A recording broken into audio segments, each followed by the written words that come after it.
and gentlemen, welcome to the Sporty Show. Spain are going to the final of the Euros. Yes, I'm Sara and I'm smiling from ear to ear because Lamine Yamal, retired Toni Kroos, sent Mbappe packing, and the 16-year-old himself is heading to Berlin for the final. I'm here, joined with the one and only Marco Correa, excuse me, Klinton Cod. Wow! Look who we have here. Cucurella, is that you? Oh, ¿cómo estás? ¿Cómo estás, amigo? Estoy bien, gracias. We had a big day yesterday, didn't we, Cucu? Sí. Muy bien do fútbol. Yeah. Perfecto.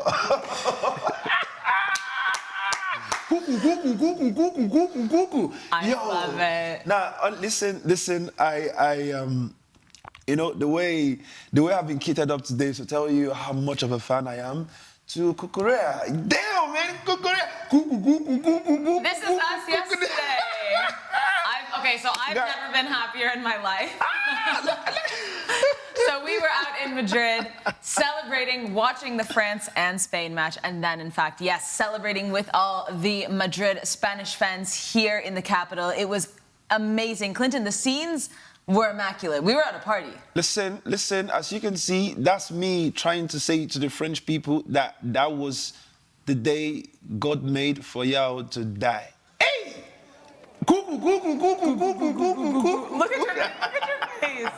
No, it was spectacular. Listen, this is a very big shout out to Cucurella.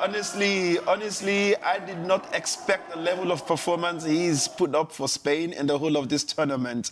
And yesterday, I mean, when we were watching the game, every single moment Cucurella had the ball, all we had was like, you don't understand. The craziest part is the fact that even when the main guys held the ball, people were not. I mean, Lamine Yamal had the ball. Wait, don't even start with me. I have nothing to say. No, don't start with me.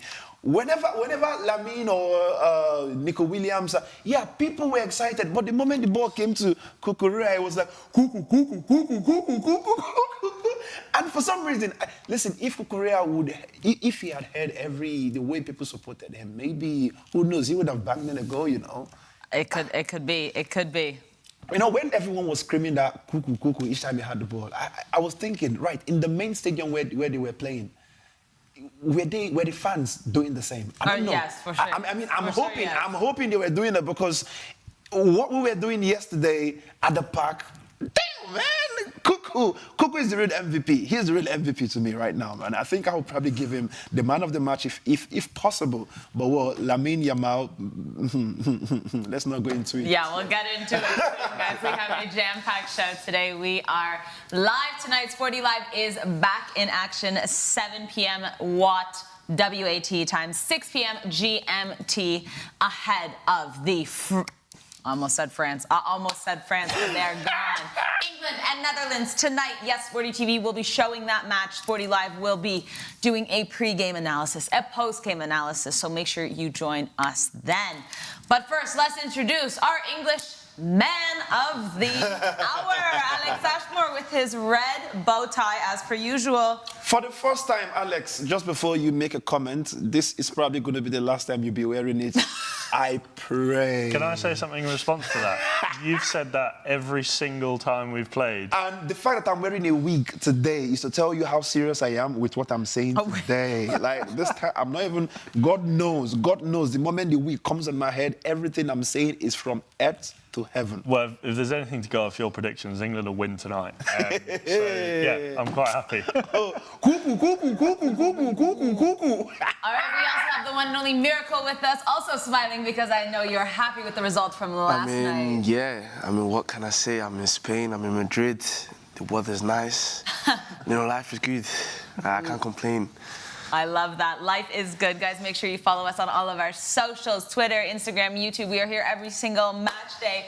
And there are only 2 left, but we will be doing a Euro recap on Monday. We'll be doing a pre-show on Saturday. So we're still here with you for all the Euro coverage. But first, let's dive into what we're talking about today. Today's Sporty Show kicks off with Spain's impressive win over France, as they became the first ever team to win 6 games in a Euros. We then move on to the second semi-final, as the England team look to qualify for their second Euro final in a row. And we also look at the Netherlands' preparation ahead of their clash against England, live tonight on SportyTV. Yes, a massive match later on today. But first, we did do a poll yesterday asking you guys who would win the Euro 2024. 17,000 of you voted. Thank you so much. And we had Spain with a massive lead here at 66%. Second place, though, was England with 16%, France 12%. We know the result there. And the Netherlands with 5%. Spanish fans are thinking that it is, in fact, going to be a Spanish victory, but we will see. Alex Ashmore will have a lot to say about that. But before we dive into England and the Netherlands, let's, talk about that match. Robert, France, Spain. France finally showed up, but this was really the match of the tournament. This was the best football I think we've seen. That was the final. It was. We thought Germany and Spain was maybe the final, and that was a massive match. Don't get me wrong. We saw last-minute goals. We saw extra time, but this really was the best match of the tournament. No, 100%. Yeah, I'm really happy that, as I predicted, Spain was going to win. Because I remember telling you guys yesterday. Everybody predicted Spain was going to win. I said 3-1. I said 3-1. I'll give you that one. I'll give you that one. But I remember telling Klinton, Mbappe is going to crash out the same way he came in. They finally scored an open play just to go home. Yeah. He finally took off his mask. I ain't got an excuse now. Yeah. Just to do what? To go back home. I mean, the moment Mbappe scored oh man, you didn't have to say to go back home. This guy, there's some high level of violence in your blood. One day it's going to come out, and you might get jailed for this kind of violence. I believe you have. Just be very careful, man. But the moment Mbappe gave the assist, at that point, I went quiet. No. You didn't go quiet. The place we were watching it live, everywhere was quiet. My whole street was quiet. Listen, everybody was like, right. I'm not going to lie to you. Sorry to the Spanish fans. I wanted that to happen because when we went there in full energy, right? Yeah. And everybody was screaming, and I felt the noise was too much, and I wanted some kind of calm. And the hype man on the stage was just screaming, I was hearing some kind of something, they were saying things like, they put that something, hey, they this that proof, hey, people were, and I was like, right, we need some kind of calm. And guess what happened? The game started, Mbappe, boom, goal, and everywhere just went like a graveyard. And at that point, I was like, yeah, and now I can make my phone calls. Jesus Christ, just let me be. And then from nowhere, Lamine. At that point, everywhere started again. I mean, I thank God I had made my phone call at that point. I was speaking to my guys in England, so it was good. But bruh, that game. Yes. That game. Alex, did you watch the game? I did. Of course I did. It was an unbelievable game. I must admit, it's really nice to watch it as a neutral. Obviously, I don't want Spain or France to win. I obviously just want to see good football. Yeah. I say don't want. That's a harsh way of saying it. But I'm not for either team. I just want to see good football, and that really was a good football. I think, to be honest, that was probably the best game of the Euros so far.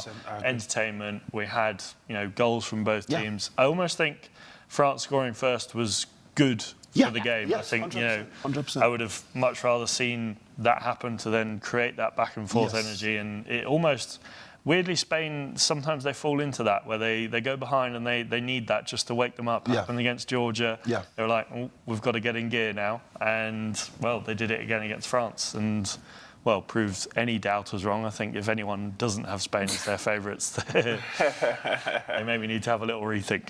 No. This team has won all 6 of their Euro matches, breaking a record. No team has ever done this in the Euros. If you had any doubt about which is the best team in this tournament, please take a look at the stats, at least if you're not watching the football. I think there's no doubt, Alex, that Spain are, and they might not win, because we know how tournament-style football works, but they are without a doubt the best team in Europe right now. They are. I think coming into this tournament, I wasn't as hopeful. I think I'd be the first one to admit I was quite critical of Luis de la Fuente, and I didn't think he was the man to lead Spain to glory. You know, they've won their last 8 matches across all competitions. He's obviously done it before with the under-19s, with the under-21s. He's got that pedigree as a coach at the youth level. Whether he was going to prove it at the top level, it remained to be seen at the beginning. He's proved it now, and I really like the big thing for me with Spain is we know when we think of Spanish football, we think of passing football, we think of possession football. That's completely gone out of the window, this competition. It's been direct, flowing. It's been lovely to watch. It's been direct passing. Part of that has been down to the 2 wingers, Lamine Yamal and Nico Williams. The magicians. As you say. They've been unbelievable, and it's been a joy to watch. It kind of feels like a return to football of old, if that makes sense. Just gunning down the wing, putting in crosses, putting in balls, shooting from outside the area. It was brilliant to watch, and it's hard to see anyone beating them at the moment. One thing I would like to say is I've been telling these 3 the entire tournament, and I think all of you at home, if you don't know the name Lamine Yamal, you know it now. Why? Because I've been saying this for a whole year since last. Why is she trying to take the glory though? Like, why are you interrupting me when I talk? I wasn't done. Okay, ladies continue. and gentlemen, Lamine Yamal, one of the best goals we've seen in this tournament, by far, arguably maybe the best. 16 years old, bringing glory to Spain, going to a Euro final, and he can't even vote. This is incredible. The amount of pressure that was on this kid, and he is just shaking it off his shoulders. He is showing the world what he can do. The confidence he has. You know what the crazy thing is? Sorry for cutting you, Sarah. I don't think Lamine Yamal has any kind of pressure on him. No. I think he's a kid. Like I said, let's not forget the fact that he's a kid, right? I mean, you get to a level in your life where you've played football to a point where you feel like, okay, this person is pressured. I give an example. I'm sorry to say it again. Cristiano Ronaldo is actually being pressured to do what he cannot do at the age where he is. I'm sorry I know some of you. Right, those are... You've gone down that rabbit hole again. We're never coming back out. No, I'm going to leave there ASAP. Yeah, because I don't want people to start planning my kidnap or, planning to go, do something to my dad in Nigeria. People are very dangerous. You speak anything. Even if I say something good about Ronaldo, there are people that are still going to come for me. But truth is, Yamal does not have... I don't think somebody who is feeling that kind of pressure would not play the way he's playing on that pitch. Now, look at the goal from yesterday, right? It wasn't a kind of a goal where... This is just...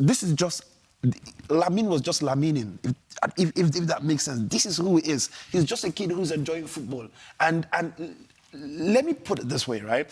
What we see Lionel Messi doing right now at the age where he is, what he's doing with Argentina and where he plays in the MLS, like that calmness, that whole less pressured man that's done everything in football, this is what I'm seeing Lamine Yamal doing from the start. He's just enjoying himself and he's working for him. And that's something I want to see him continue doing. That goal he banged in yesterday was just, it was like, everyone shut up. Right? I am him. I know you said you didn't want to go down that rabbit hole, but I'm going to... Listen, you're going there by yourself now. I'm not going with you. Open that can of worms. Okay. So if we look at Euro 2024 and the last World Cup, there's only 2 players in the world to create 15 chances, have 15 shots and 15 dribbles. Lamine Yamal, and any guesses on who the other one is? Messi. Yes. What have I been saying? Did I not tell you that I saw glimpses of Messi and Lamine Yamal, the way he plays? Obviously, this is an icon to Lamine Yamal, so I wouldn't be surprised if he's trying to mimic certain things. But I couldn't disagree with Klinton more in saying that this player doesn't have pressure on him. To be 16 years old playing at that stage, whether it's pressure from fans, your family, yourself, he has pressure from himself. But the way he plays, I agree, is so free. But he definitely went into this thinking, I'm the youngest player to ever be here. That's pressure. That is a type of pressure, you have to say. But the fact that he waited we said yesterday he waited this long to score the most perfect. Yes, absolutely, he did, and that's something that's made me really happy for him. And you guys saw the way I was jumping. Yeah, there's one video that I hope he doesn't get on TV because when a particular goal came, I don't know when I jumped on this man. I don't even know who he is, and with all my muscles and my I was bigger than this guy, but this guy was able to lift me up, and he was jumping like he was almost trying to even throw me up and catch me like a baby. But that's to tell you how happy we were yesterday. Yo, you know, do you guys think with where Lamine Yamal is with his football currently, do you guys think he's going to get up to the level that Lionel Messi has gotten up to? He has the He's potential. He's going to attempt to do it. I don't think he's going to reach there exactly because Messi is just different. We cannot compare Messi and Ronaldo to anyone else. It's just not possible. But without someone that can almost step up. Yeah. And right now, the only person that can step up that I know of, maybe there's someone else, but right now is Lamine Yamal. Because after that goal, the Nigerian in me woke up. I was like, Jesus. Like, You were like, no, did you be I that? was like, this guy can play. This guy can play. Because I was like, this guy's 16. Like, after the goal, you know, my dopamine was up. But I just went quiet for a minute because, like, this guy's 16. Yeah. That's what. At 16, I was playing Clash of Clans on my phone. Oh, you even have fun. Seriously, I had a phone at 16. We had this moment yesterday together. No, for real. You are even a big boy. At 16, where was I? Somebody was using cane to whip my bum in some hostel in Nigeria. Did they have phones when you were 16? Did they invented phones? Listen, Alex, right? One more stop from you again. You see these your glasses? I'll punch one of the eyes out. You hear me? Right? You know, right now I'm cuckoo. And before I will lay the punch, I will start the cuckoo. Don't try me, fam. Adrian Rabiot came out right before the match and was saying that Lamine hasn't done enough in this Euros, and then had a front row seat into that goal that Lamine scored. And then Lamine came out, and on the camera, he basically said in Spanish, "Who's talking now?" Yeah. I mean, this is like something that, to be 16 as well and also do that, like, you're really... But I think you also, like, he scored a goal of that pedigree, Alex. Like, he didn't just score, you know, a tap-in or something. He said, okay, you're going to talk poorly about me. I'm going to now score this goal right in front of your face. A absolute gift of a goal. And then he goes to the camera and says that. I think the thing I like most about it is it would have been, and I know at 16-year-old, you know, your emotions are running high. It's the big stage. It would have been easy for him to go and say something back to Adrian Rabiot before the game. I liked that he didn't say anything. He just left it on the pitch. He scored a wonder goal, arguably one of the best goals of the tournament. 100%. He broke the record for the youngest goal scorer at the Euros by 2 years, pretty much, with Gavi being 18 when he scored for Spain. It's... Yeah, it sends. I feel like for me, it sends a message to me that he's mature enough to not get dragged into a war of words. He's going to let his feet do the talking in a way. And absolutely. It was brilliant to see. And like you said, Klinton, he was playing as if there was no pressure on him. He was enjoying his football. He's a joy to watch, really. I could watch him all day long. Honestly, that goal he scored yesterday, I keep speaking about it, it was just too orgasmic. I don't know if there's any... You guys know the word, right? You know, the goal...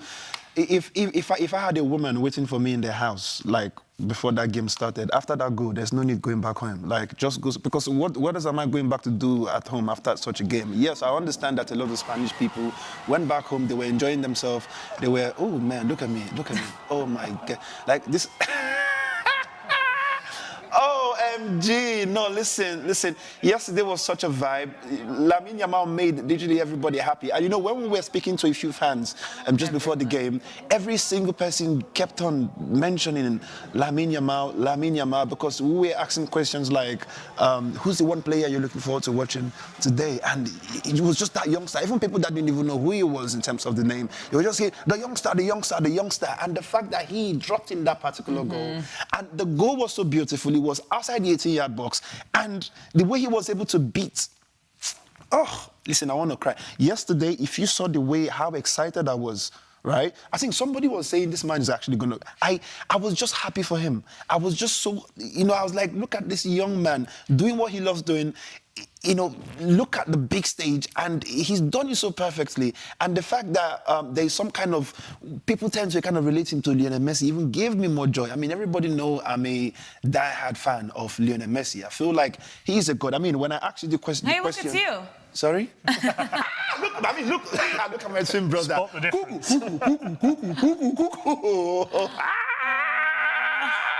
I just want him to shake his head too. Yeah. Korea, shake your head like me. Oh man, this guy. You see, there's something. I think the reason why this guy, it's you know, why I feel like he is probably one of the best currently in this particular tournament is the fact that we did not expect him to perform the way he's performed, right? And every single game, I've just been scared that, okay, the Chelsea Korea is going to one day just turn out. Because let's be sincere, the Korea we see in this particular Spanish squad, it's not the same Korea we see in Chelsea. And I don't understand. I do feel like we were maybe slightly unfair. You know, the Korea we have seen at Chelsea hasn't lived up to performances, but if you look at his, run in towards the end of the season, he was playing pretty much every game. I'm pretty sure he played 90 minutes in all of them after he came back. And I think that run in he had at the end of the season really built up the momentum, and arguably one of the reasons why Chelsea finished in that European spot. Yeah. And to see him carry that over to the national team is brilliant to see, because I think a lot of people were doubting him, even Spanish fans. I don't know about you, You were Sara. doubting him. You said this yesterday on the show. I was doubting him. I think Spanish fans were as well. They weren't too confident having him at left back or left wing back, and he's proved everyone wrong, and it is a delight to watch. He's a brilliant player. Can I ask, or just drop these questions to you guys? Because I asked earlier, I said, do you guys think that Lamine Yamal would outperform somebody like Lionel Messi? Will he get to that? And obviously, Miracle said, he doesn't see anybody surpassing Lionel Messi, which I kind of understand. I agree that Lionel Messi is a god. It's hard to predict those things. He's not human. I mean, you have to be a god, or you have to be a non-human to be able to get to the Lionel Messi level. But looking at who Lamine Yamal is, do you think if he continues in this direction, I mean, he has a chance of at least... Because one thing, I would not want a situation where Cristiano Ronaldo and Lionel Messi finishes and there's no football anymore, and we don't see that kind of momentum that these two have built in the last couple of years playing football. Do you guys not think that... At some point, it was Kylian Mbappe that we thought. Now, Lamine Yamal, Kylian Mbappe, between the both of them, who do you guys think have any capability of getting to that level? I think we need to stop doing this. No, let's do it. No, I want to. Let's do it. Let's do it. Because honestly, it takes away from the football. It takes away from the players. I think we need to let these players, especially at such a young age, blossom into the player that they are going to become. We're saying so much about Lamine right now. We have no clue who this player is going to be in a few years' time. And that's only the beginning of his career. That's the reason why... But the comparison, I don't think it's fair. No, it's not comparison. I think we need to just enjoy. But listen, Sarah, don't get me wrong, right? Obviously, I don't want to compare a 16-year-old who's only just started football and he's got a couple of goals. He's done a very, some kind of good performances. But it's just me asking innocently, right? Wait, Klinton, if I can say something, if I remember now, we said the same about Ansu Fati. Yeah. We said the same, that he's going to be the next Messi, he's going to save Barcelona. Where is he now? Yeah, he's in Brighton. Right. Actually, because the future is no longer bright. Actually, he's back at Barcelona. Oh, is he back? Right. Okay. Anyways, I never once said Ansu Fati will be Messi, and when they gave him that number 10, I almost took my own self out because that was horrendous. But speaking of Lionel Messi, one person who did score yesterday was not only Lamine Yamal opening their campaign in the tournament, but it was Lionel Messi. First time scoring in this Copa America 2024 against Canada. Argentina is going to the final. And I'm bringing this up because, of course, now Lionel Messi will be going to yet another final, looking to collect another trophy, obviously. But it means that we could potentially see Lamine Yamal play Lionel Messi in the Finalissima, which I know we all kind of take as a whatever trophy, it doesn't matter, but I don't think any of us would miss Messi and Lamine just for the factor of enjoyment. I don't even think it matters who wins. I think we all want to see Messi and Lamine Yamal on the same pitch. And there's something so poetic about the fact that Lamine is going to the final and Messi is going to the final. I don't know. I feel like I might need to start a petition for Inter Miami to loan Messi back to Barcelona just for that season. Thank you, Alex! Just to see the two of them. I feel like it would, I'd be amazing to see them play together and to play against each other. I feel like it is that classic older generation against the new generation. And we talked about whether Lamine Yamal can reach those levels. He's obviously young. Who knows, as you said, Sarah, who knows where he's going to be in 5-10 years' time. I think, and also when you compare him to Mbappe's just joining Real Madrid. He could, come on leaps and bounds. He's obviously joining a fantastic team, the best team in the world. It's unknown. No one can know where these players are going to be, but I think it's just brilliant to see them performing so well at such a young age on the big stage. Yeah, I would definitely not want to watch a game versus literally Messi against Yamal. It'd be unfair, wouldn't it? I would sleep and I would wake up for people to tell me what's happening, because I feel like I would love to see them play together, not play against each other. Yeah, it's almost like a father and son.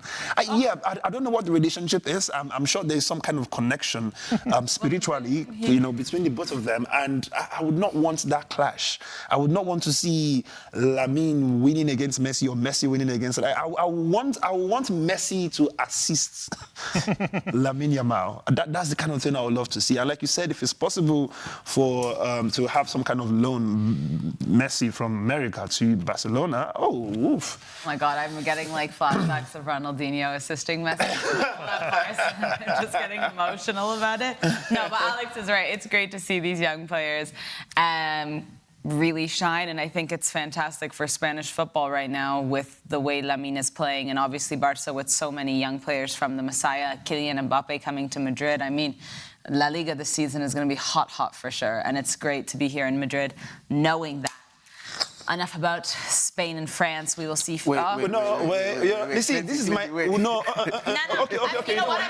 I'm here for it. Go on. I'm here for it. I'm honestly here. Let's talk about this. I remember yesterday someone was bashing Navas against Mbappe.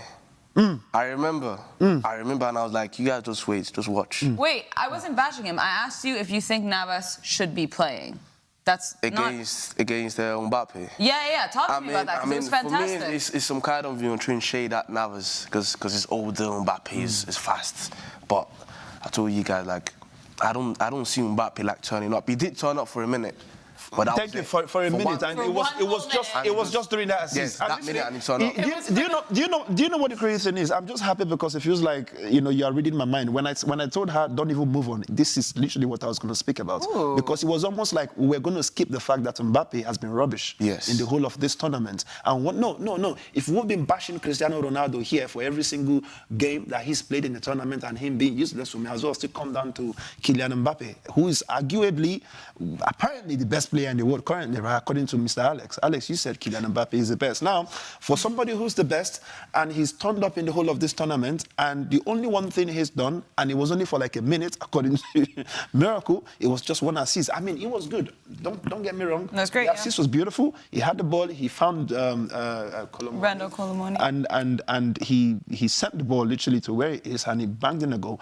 But aside that, where is Kylian Mbappe? I'm looking for whose pocket it is that they are hiding that guy, because he needs to come for the presentation at some point. We need to start looking for him. I don't know where he is. I don't know what's happened. The max was there. They said it was the max. They took it off.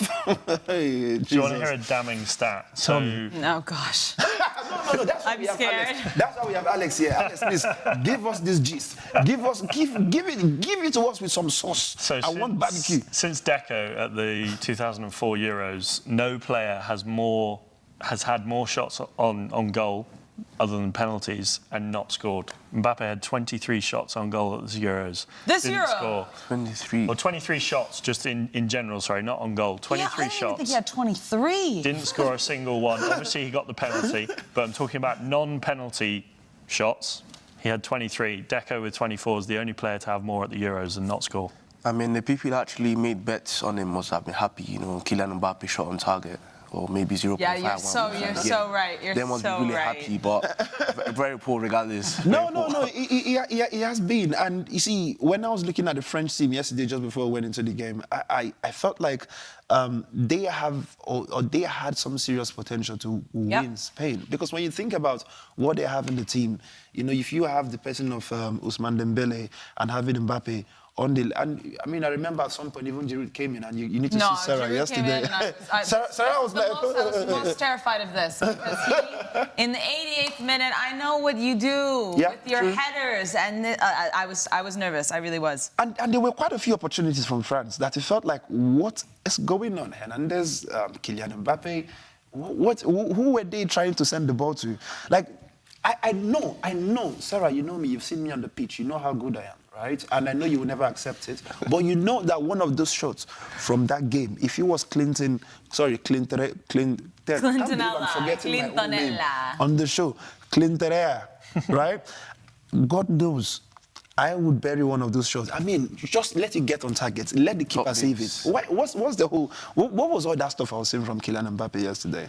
It was disappointing. I think this has been the big thing for me is he's performed on some of the big stages. He's done well with PSG in the Champions League, yet they haven't won the Champions League. Whenever it gets to those important games, we saw against Borussia Dortmund, they were comfortably beaten. Dortmund did, brilliantly to beat them in that semi-final.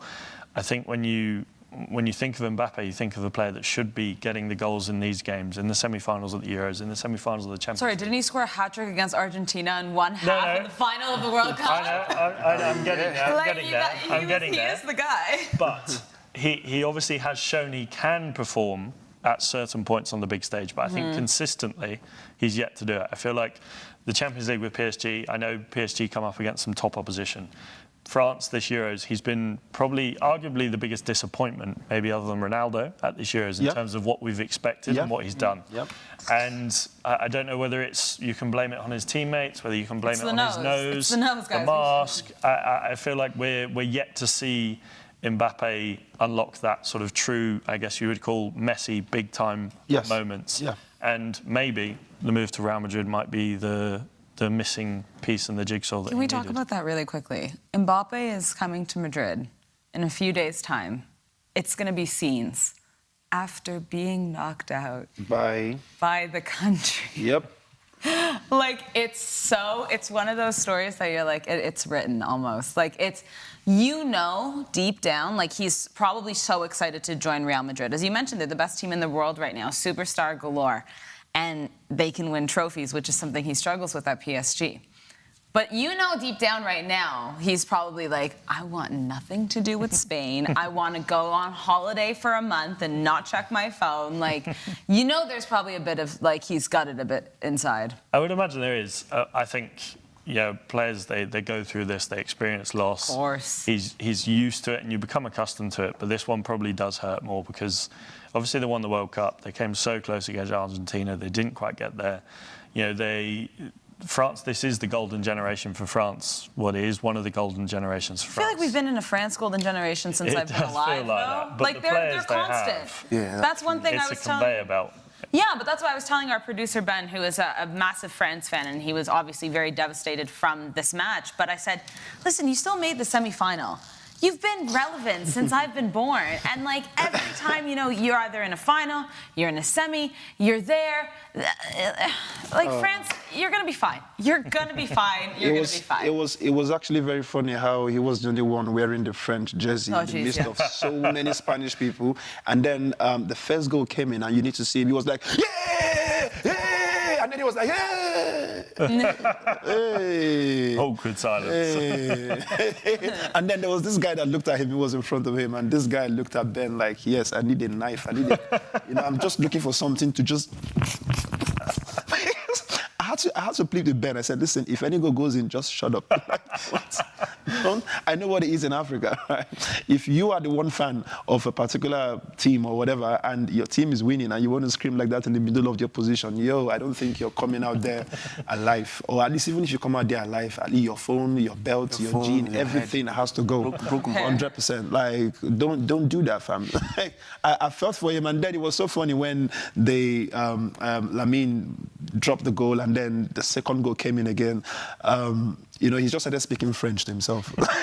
At that point, I felt this guy was beginning to come up with some kind of dementia. Or, you know, what's the other illness? Is it Parkinson's? I know it's not Parkinson's. There's, you know, the one that feels like somebody, God, I don't know if it's, definitely it wasn't God. It had to be the devil or something. But he was just like, yeah, man,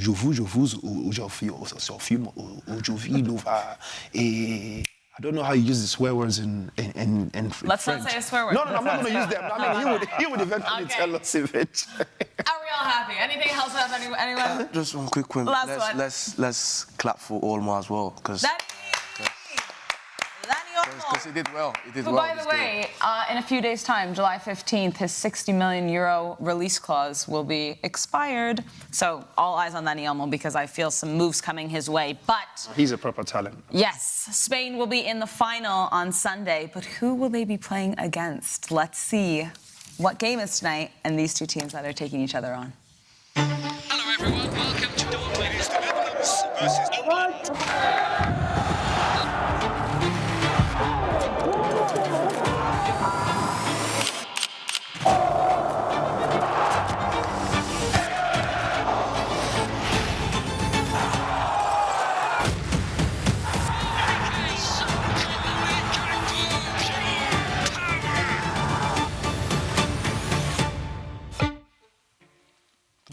Yes, England and Netherlands this evening. And who better to join us than Alex Bagley himself, who we haven't seen in a moment. Alex, are you with us? Airport Alex. Yes, sir. Airport Alex. He's back. He's in the building.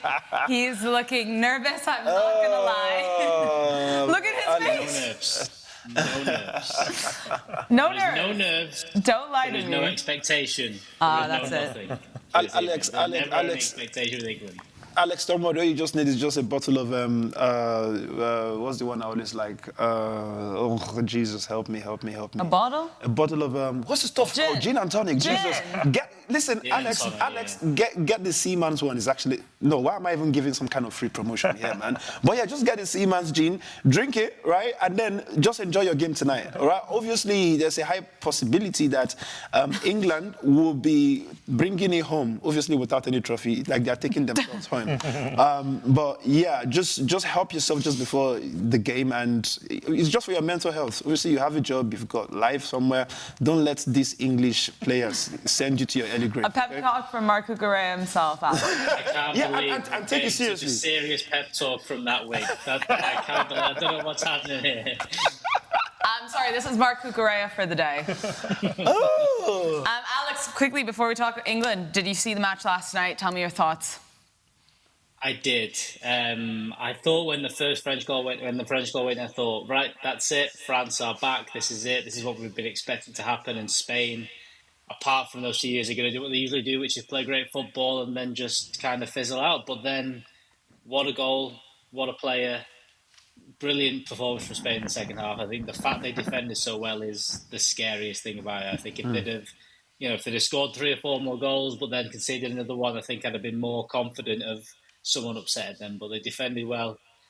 But yeah, it's a quality game from them. I do think we need to calm down on Yamal a little bit. I've been doing some maths. He's got to score 55 goals a season for the next 14 years to get anywhere near Ronaldo and Messi. So see, this is what I said. We can't compare them. No, let's just enjoy him. Calm down a little bit. We've got Kobe Mainu to bring up next. That's the next thing. I don't know. I was just waiting for him to mention Kobe Mainu. Why do you have to do that? Like, Alex, he doesn't do that. Alex, no, I'm beginning to believe that this guy. I think you're working for some PR for Kobe Mainu. Like they've just told me the truth. I think that's your part-time job. They've told you you need to have Kobe Mainu. It's always Kobe Mainu, Kobe Mainu. Alex, say the truth. Clinton, if you want to come over to Manchester, there's a bus. It's called the Kobe Mainu fan bus. We all get on it every few days. Drive around the city. You can come with me if you want to, but just get on the Kobe Mainu train. He is the guy. I just see something there. He has quietly just made England a good football team again. Like, just made them good by coming in, playing nice, simple passes. Kobe Mainu is the guy. So, are we not going to give some love then to Bukayo Saka in the match that he had last? Of course. Okay. Yeah, of course. Really quickly, Luke Shaw, who is back in action, had some very kind words to say about Bukayo Saka. Let's see what he had to say and then get back to Alex.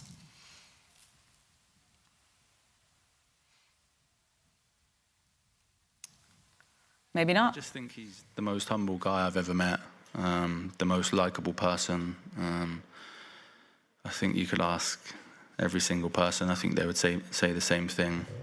He's honest. He's very hardworking. Got amazing talent, and I think I was extremely happy for him the other night as well with the penalty after what he's been through and stuff. So that was obviously a real proud and happy moment. I think for everyone to see that, and like I said, I think everyone just loves him, don't they? I just think he.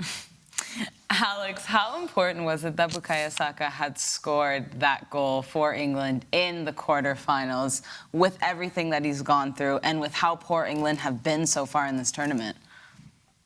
Yeah, I think he's been very good, and I think he was very good in that game overall. Like, he was our only outlet, seems, the entire game. He was the only one that was going past people.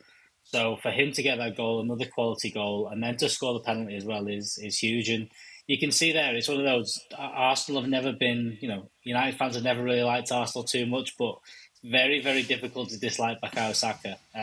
So he's a top player. Everyone seems to like him, and I'm happy for him to get the goals. And he'll be really important in the next 2 games, whether that's him scoring goals, whether he's going to need to move position again to fill in for injuries or whatever. He's a quality player, and Bukayo Saka's the one at the minute that, out of that front four, has probably stepped up and been consistent throughout the tournament. I think obviously his first goal, he got the assist in the first game, but he's been pretty consistent all the way through and has done both good work going forward and also working back for England all the way through. Ashmore, I noticed that Alex Bagley just said for the next 2 games.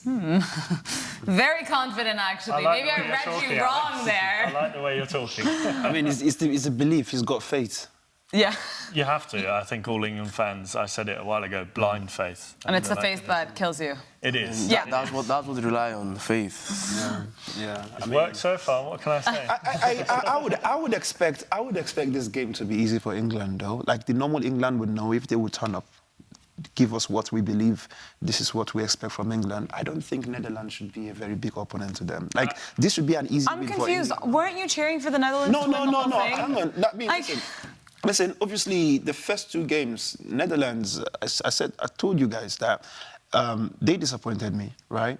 But they turned up, I think, the last match that they had. And at this point, I would expect England to do the same. Now, if head-to-head, England versus Netherlands, if both teams decide to say we want to play to our normal potential, I would expect England to clear Netherlands on a good day. Like, I'm not trying to, yes, I understand I want Netherlands to, my prediction was for Netherlands to win the Euros. Now, seeing what Spain currently are on, I don't know what drugs it is, but whatever it is, I don't see any team taking it away from Spain. Like, let's be sincere. When you look at I feel like Spain already have the tournament. But let's just look at the game today. Obviously, England will I'm believing that if they turn up, England should be getting to the final. And when they get to the final, obviously, they will return home without anything.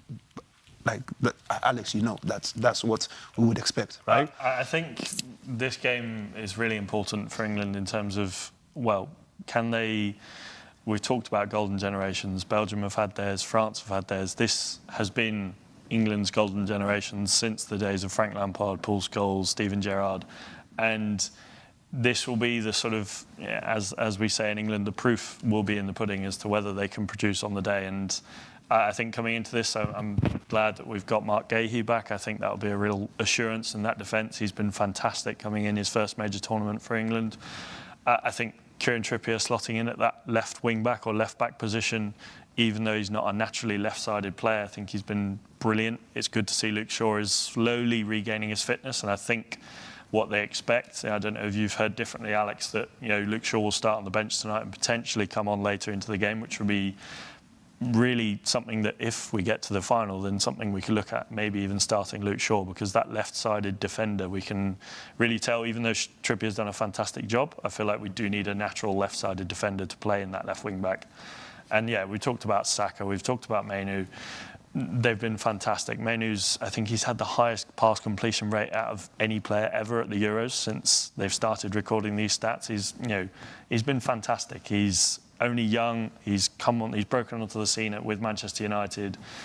The players we have, as you said, Klinton, on paper, we should be beating this Netherlands side, but that's what football's all about. Anyone can beat anyone on any given day. But I do have confidence in England, and I think that penalty shootout win, although it wasn't the prettiest win against Switzerland, we got the job done, and I think winning those penalties so convincingly would have been that added motivation for this England side, and I think that's something that will spur us on coming into tonight. Airport Alex, sorry.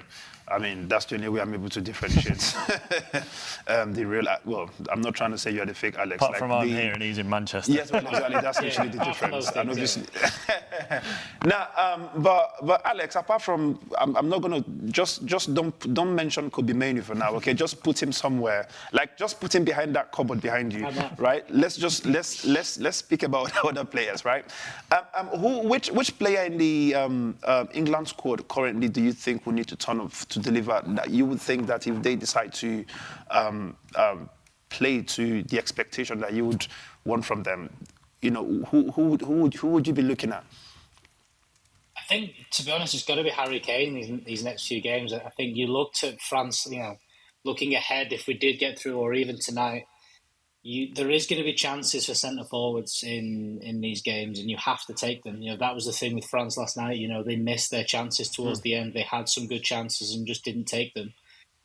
When they fall to a Harry Kane in the next few games, he's going to have to take them, and he's not been doing in this tournament. He hasn't really been creating himself chances or getting in the right position. So I think Kane needs to step up in the next few games. And then defensively, it's interesting to talk about Luke Shaw and where he fits in. Is it, you know, if he's only got 60 minutes game time in him, which is probably all he's going to do you start him and hopefully have the game won in 60 minutes, or do you wait till 60 minutes and bring him on for, you know, if we're behind or you know, level in the game?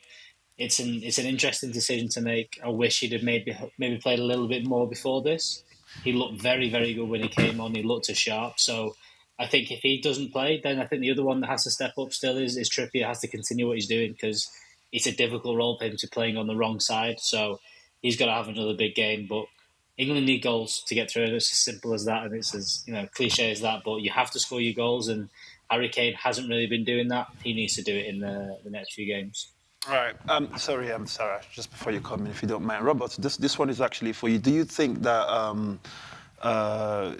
Cole Palmer deserves a start for this particular game tonight?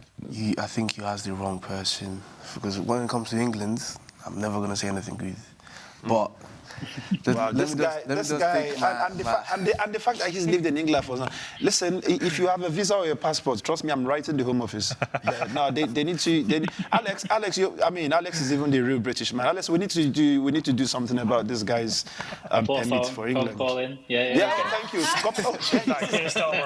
This one, pronto. Quick stuff, man. I mean, taking my bias aside, that Cole Palmer's been good. I think that's all I can say, because talking about England makes me dizzy. So, wow. Might as well just keep it short. Let's jump to our comments really quick. Someone, Chosen Frank, said the final will be Spain versus England. This is one for you guys, the two Alexes. Daniel has said the only advantage England have over Netherlands is the midfield. Besides that, there's nothing.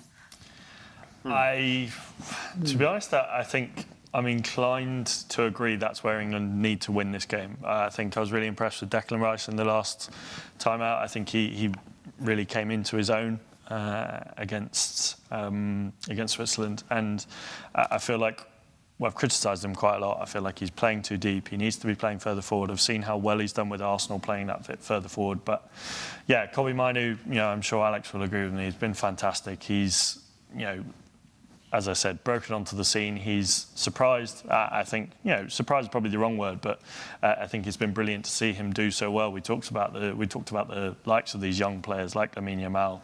and Kobe Mino, I feel like these young players, it's really been their tournament. And Saka as well, on the right-hand side, he's been adjustable. He's played at left wing-back. And Bellingham as well, he's always there. Even if he doesn't have his best game, he'll always pop up at the right moment. He got that brilliant goal against Slovakia. He scored that wonderful header against Serbia. He's been that rock in the midfield, and maybe he's not always at his best. Maybe he's flagging a little bit, but when you've got a player like Bellingham who's performed so well, like he has done for Real Madrid this season, I think it's hard to count them out. The big thing for me tonight, and there's something that I wanted to touch on about this England game, is the referee. And Jude Bellingham has talked about this before. The referee appointed for tonight's game has just returned from a 6-month ban for match fixing. I don't think Jude Bellingham has a right to say anything after he should have been suspended for the last game. Yeah, it's two different situations. And he was in charge of the the last final between Bayern Munich and Borussia Dortmund when Jude Bellingham was still in Germany. And he was critical of them then, and I fully agree. What can you expect when a referee who's been done for match fixing comes back and refs these big games?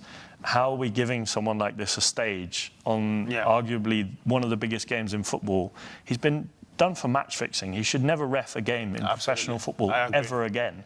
Yet he's reffing the semi-finals of a European Championship. It's ridiculous. Totally agree with that, though. I mean, it's a... sorry, Alex Bagoli, sorry, go on. No, my thing is that I think that they've obviously let him back into refereeing professional football and made that decision, but this game isn't the one you play. He should be refereeing, especially with the history of Jude Bellingham and all that kind of stuff. He shouldn't really be at the Euros, especially not at the semi-final stage. But yeah, we'll wait and see. I'm surprised that they've given him this game, and especially with those comments, but. Yeah, you're hoping that it shouldn't matter, and you're hoping that that those things are past. And if he's been chosen to be good enough to be a referee at this stage now, that he should be able to put those comments to one side and move on.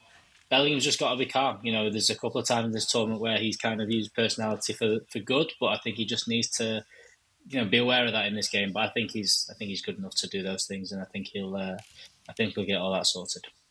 Quickly, before we jump to our predictions, Alex, talk to me a little bit about Cody Gakpo. He's up there right now, 3 goals in this tournament, leading alongside Dani Olmo out of players that are still left in the tournament. He's been a bit of a problem for, any opponent of the Netherlands so far. And maybe we thought it could be Memphis Depay, but it seems like Cody Gakpo has really stepped up. Are you a bit worried about him tonight? Yes and no. It's weird because he had a really poor season for Liverpool. I think you speak to a lot of Liverpool fans. They were surprised how many games he was playing for Liverpool towards the end of the season. He came on, I remember, at Old Trafford when I was there, and just lost the entire momentum of that game that they had in the FA Cup. And you kind of look at that and go, how he's still playing at this level is crazy. But the Dutch have got an odd team. In terms of the players that are still playing. It feels like Memphis Depay hasn't had a great tournament, but still starting every game. Gakpo.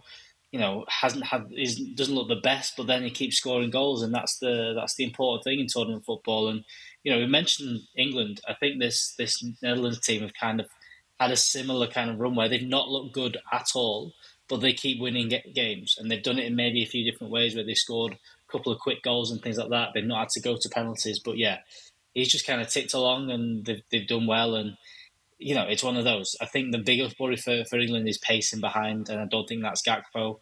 So, yeah, I think we should be okay with it. I think that, they've got enough quality there to deal with Cody Gakpo. But, yeah, 3 goals. He's on a bit of a run, so let's try and stop him tonight. I think Kyle Walker needs to have a big game to stop Cody Gakpo. I think that'll be the thing for England. Yeah, well, I mean, Kyle Walker is crucial to this side for sure. I'm sensing all of a sudden maybe a late screamer from Big Wout Weghorst. Can you imagine?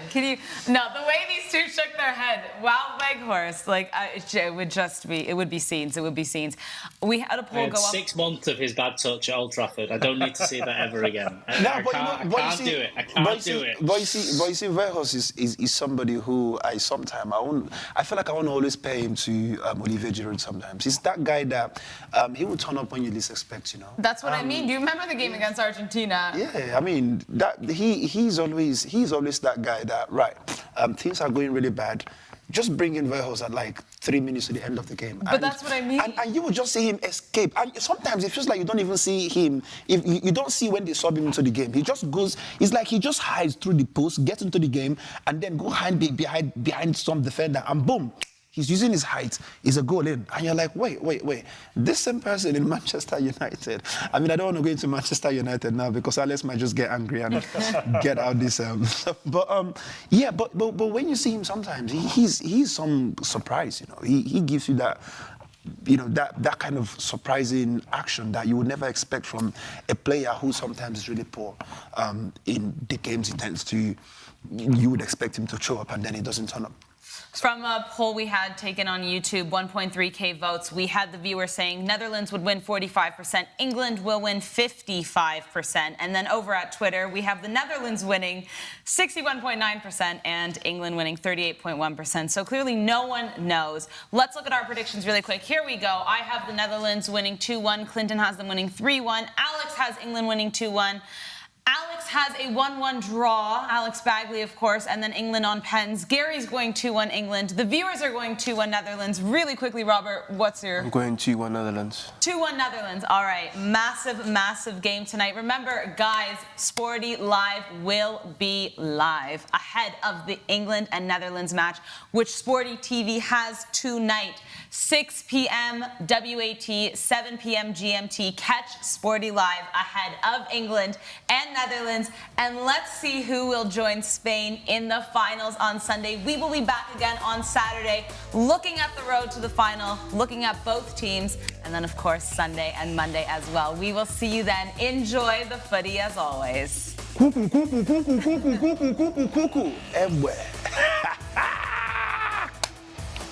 See you soon, brothers.